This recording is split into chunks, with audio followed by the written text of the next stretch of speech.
It's because it's the reverse of what the message was when I was growing up. And you said something yesterday, I think, tying this into the whole transgender thing, right? Exactly. When I was a kid, and this would have been in the 90s, right? The whole message was girls can play with Legos. Yeah. Girls can like fishing. Right. And boys that's because are allowed they can. Yeah. And that was right. I thought, I actually, as I got older, thought that they took it a little too far with some of that stuff. And I was thinking, oh, no. Maybe they're trying to push girls into things that they don't typically enjoy. But now it's the opposite. Like, oh, you like Lego? We should probably mutilate your body. You should have a double mastectomy when you turn 14 years old. Yeah. It's tragic. Yeah. So it takes the superficiality interests of men and women and just maximizes them and doesn't allow you to be a tomboy or to be a man who's interested in whatever, things that are traditionally considered feminine. Yeah. It's far more narrow-minded. Like, it's actually... Well, my daughter the other day, I have an 8-year-old daughter. I have 2 below her, and then I have a 10-year-old son. And my son and I were big into... We go hunting a lot, right? And we've gotten to a point now, which is really, really cool, where it used to be he was 4 years old and I would take him hunting with me, and it made everything 10 times harder. And I enjoyed it less because, excuse me, because I'm trying to be a good dad and I want to raise my son up and do these things. But he's gotten to the stage now where I'm super excited about him going with me. I can't wait to have him with me because he, not only does he help, he enjoys it, he's good at it, we're having good conversations and all of these things while it's happening. And so I started doing that with my daughter, my 8-year-old daughter, to see if she was interested. Because, hunting is traditionally male, right?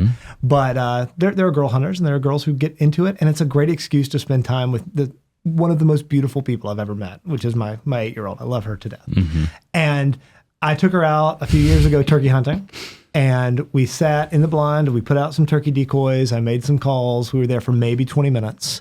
And then she starts talking in a normal tone of voice, telling me that she's hungry and she wants to go inside and all of these things. And so we did. And that happened a few times, right?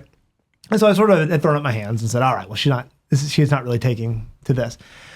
So we're living in a rental property right now. And for the first time in the past 7 years, I'm not raising my own animals to eat, right? I'm not raising chickens this year for the first time in 7 years. And that's bothering me. I don't like that. And so I've decided that I'm going to become a duck hunter. All right. So I've been looking for land to hunt on. There's a lot of public land nearby. And I've been going out. 5-mile round trip loops every day, pulling up a map, saying, all right, I think that's probably a beaver pond. Let's go find it. And my daughter asked to go with me. And I thought, okay, yeah, sure. I'm going to take her and we're not going to get anything done. The girl 3 times last week trounced over 5 miles through the woods, like looking at poop on the ground, like, Dad, is this duck poop? And looking at helping me with all of these things. And I've seen her get really into it. And she said to me a few days ago before we left to come up here, she said, Dad, I really want to shoot a squirrel this year. Because that's the rule, right? You start with a squirrel and then you get to go after a deer, you shoot a doe, and then we go after bucks, and then we sort of get, and it was the most heartwarming thing in the world.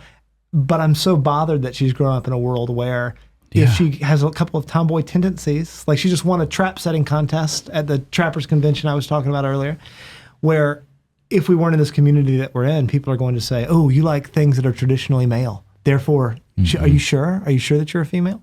We had a teacher come and visit our school the other day who teaches kindergarten at a public school in Forsyth County, Georgia, which is pretty conservative, north of Atlanta, suburban area. And she said in their teacher training, they were learning about something called the gender unicorn that they could teach to the 5th graders to help them understand that their sex and their gender weren't tied to each other. God have mercy. Yeah. So sorry for rambling. No, it's a good thing your children aren't being raised in a crappy school. So I don't think she'll ever feel that pressure. Thank you very much for watching that clip. Before you go, do us a favor, click like, click subscribe, and if this really meant something to you, help us out by sharing it.